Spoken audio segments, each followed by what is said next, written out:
The hotel ballroom was thick with anticipation, a quiet energy buzzing beneath the surface as the team gathered together. It was the night before the Steelers' biggest international game, a moment that felt both historic and deeply personal for everyone involved. Coach Mike Tomlin stood before his team, not just as a coach, but as a storyteller, a leader ready to connect the past and present. He spoke of Dan Rooney, the man whose vision and passion brought them all the way to Dublin, far from their home in Pittsburgh. Tomlin described Rooney's love for Ireland, his pride in his heritage, and the remarkable journey from humble Irish roots to building a football dynasty in Pittsburgh. This game, Tomlin said, was more than a date on the schedule. It was a promise fulfilled, a tribute to the dreams of those who came before. The players listened in respectful silence, absorbing the weight of the moment and the responsibility that came with it. Tomlin's message was clear: play for the name on the front of the jersey, but also for the family that built it, and for the legacy that shaped their path. T.J. Watt later said, "We definitely had a chip on our shoulder." Mike T gave a speech on the importance of the Rooney family here in Ireland. "We take a lot of pride in that." His words echoed the sentiment felt by every player in the room. The team left the ballroom with a new sense of purpose, their heads held high and their hearts full. They weren't just preparing for a game, they were ambassadors, carrying Dan Rooney's legacy and representing something far greater than themselves. As they walked out, determination replaced nerves, and a quiet confidence settled over the team. They knew that stepping onto Croke Park's field meant playing for something bigger than a win, something that would be remembered long after the final whistle. They would play for the Chief, for the Rooney family, and for a dream realized in the heart of Ireland, uniting two worlds through sport. The stage was set for an emotional, unforgettable contest, one that would be talked about for years to come. The Steelers were no longer just a football team. They were a living tribute to a man and a vision, bonded by history and hope. The room's energy had shifted, history was in the air, and every player could feel the significance of what was about to unfold. The players understood. This was about legacy, family, and honoring a man who gave everything to the sport and to his community. The impact of Tomlin's words would echo through every play the next day, inspiring the team to give their all. The team's unity was palpable as they left, ready to make history and honor the legacy entrusted to them. The night before the game became a defining moment for the Steelers, a memory that would stay with them forever. The players knew they were part of something that would be remembered for generations, a story that would be told and retold. The anticipation for the game reached a fever pitch, with fans and players alike feeling the magnitude of the occasion. The legacy of Dan Rooney was alive in every heart in that room, a guiding force for the team and their supporters. The Steelers were ready to honor it on the field, determined to play with passion and pride. The promise was clear. This game was for more than just a score. It was for everything the Steelers stood for. It was for the family, the fans, and the dream that brought them all to Dublin, connecting continents and generations. The team's resolve was unbreakable, their focus sharper than ever before. Tomorrow, they would play not just for themselves, but for history, for legacy, and for the enduring spirit of the Steelers. The speech had set the tone for everything to come, and the team was ready to rise to the occasion. On game day, Dublin transformed into a sea of black and gold. Steelers fans filled the city, waving terrible towels from Temple Bar to the River Liffey. Irish locals welcomed the spectacle, blending their traditions with Pittsburgh's. Pubs hung Steelers banners beside Irish flags, and the sounds of Irish music mixed with football chants. Fans traded stories, sharing the rules of football and local legends. The journey to Croke Park became a moving celebration, thousands walking together past historic landmarks. This was more than a game, it was a cultural exchange.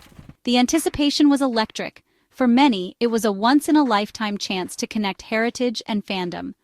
Outside the stadium, the Claddagh House Band played, blending Pittsburgh polka with Irish folk tunes. The city buzzed with unity and excitement. The Rooney family's vision of uniting Pittsburgh and Ireland was alive before kickoff. The event proved the power of sports to bridge cultures. Dublin and Pittsburgh were one, if only for a day. The memory would last a lifetime. Entering Croke Park felt like stepping into a cathedral of sport, where every echo and footstep hinted at the history made within these walls. 75,000 fans, mostly Steelers faithful, roared as the team took the field, their cheers rolling like thunder across the stands. Even veteran quarterback Aaron Rodgers was awed. "We're not in the States anymore. This is a different type of fan," he remarked, soaking in the moment. The Irish and U.S. anthems played, uniting two nations in a moment that transcended sports and brought everyone together in shared celebration. American and Irish flags flew side by side, a powerful symbol of the day's significance, waving proudly above the crowd. The stadium blended Pittsburgh and Dublin traditions seamlessly, with banners and colors weaving a tapestry of both cities' pride. During breaks, the crowd sang along to Zombie by the Cranberries, their voices echoing through the night air, and danced to the Pittsburgh polka, blending Irish spirit with Pittsburgh tradition in a joyful celebration. The energy was infectious. Every Steelers play was met with thunderous cheers, as if the entire city of Pittsburgh had traveled to Dublin. The Vikings faced not just the Steelers, but a fortress of black and gold, surrounded by a sea of passionate fans. For one day, Croke Park became the loudest part of Steelers Nation, echoing with chants and waving towels. The atmosphere was electric, a perfect fusion of two worlds. Every moment felt historic, as if history was being written with every play. The dream Dan Rooney envisioned was unfolding in real time, his legacy honored by every cheer and every flag.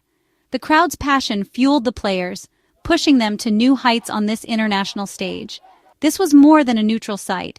It was a home away from home. The welcome was unforgettable, a memory that would last a lifetime for everyone there. From the very first snap, the Steelers' defense played with unmatched intensity, setting the tone for the entire game. Coach Tomlin's words echoed in every tackle and sack, his passion and leadership fueling the team's relentless energy. Cam Hayward and T.J. Watt led a relentless assault on Vikings quarterback Carson Wentz, never letting him settle in the pocket. The defense racked up 6 sacks, 14 quarterback hits, and 10 tackles for loss, overwhelming the Vikings' offensive line at every turn. It was a throwback to the legendary Steel Curtain days, a reminder of Pittsburgh's proud defensive tradition. The secondary blanketed receivers, forcing 2 key interceptions and shutting down any hope of a passing attack. Every player executed with precision and passion, playing as one disciplined unit, communicating and trusting each other on every snap. The defense's dominance kept the game in Pittsburgh's control, even as the offense searched for rhythm and consistency. Every defensive stand brought 75,000 fans to their feet, terrible towels swirling in a sea of black and gold. Renegade by Sticks blared in the fourth quarter, sending the crowd into a frenzy and electrifying the atmosphere in Dublin. The Steel Curtain had truly descended on Dublin, making its mark on Irish soil. The Vikings faced more than just a defense. They faced a legacy, a tradition of excellence that spanned generations. The energy from the stands fueled the players' fire, pushing them to new heights with every play. This was a defensive masterpiece, worthy of Dan Rooney's memory and the storied franchise he helped build. The Steelers' unity and discipline were on full display, a testament to their preparation and heart. Dublin witnessed a classic Steelers performance, one that will be talked about for years to come. The defense set the tone for victory, making a statement from the opening whistle. The city would never forget it, as the echoes of the Steel Curtain's dominance lingered long after the final whistle. The Vikings refused to go quietly, showing resilience in the second half. Carson Wentz found his rhythm, connecting with Justin Jefferson for 126 yards.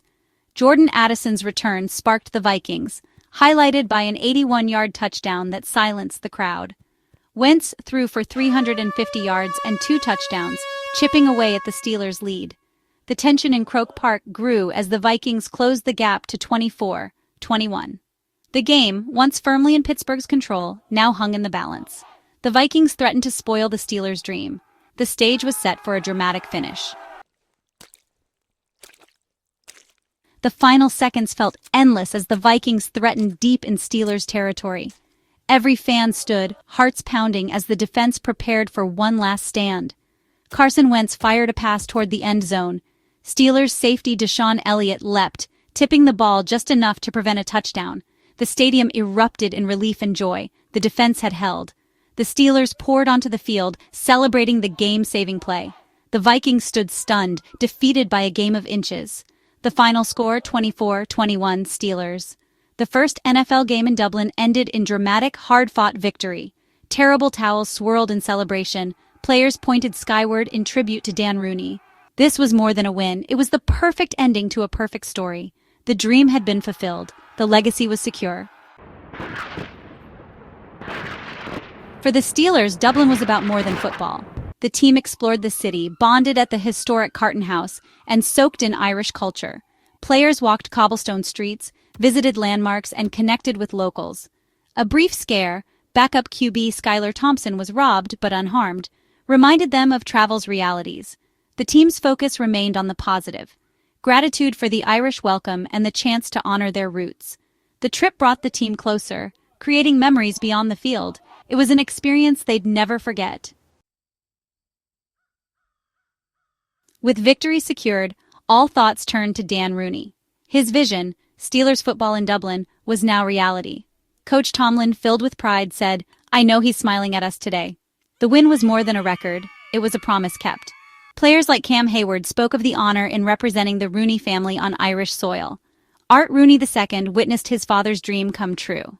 The game embodied Dan Rooney's belief in sports as a bridge between cultures. Irish and American fans celebrated side by side. The victory was a final perfect tribute to a lasting legacy. The story had come full circle. The Dublin game's success created a legacy beyond one season. Ireland proved itself as fertile ground for American football. The question now, not if, but when the NFL will return. For Steelers fans, it was a pilgrimage, connecting heritage and fandom. Players, including Aaron Rodgers, called for a return, captivated by the Irish welcome. The game will be remembered for generations, a landmark in NFL history. The league's global ambitions now include Dublin. The sight of Croke Park filled with terrible towels is unforgettable. Dan Rooney's dream opened a new door for the NFL. The future is bright and international.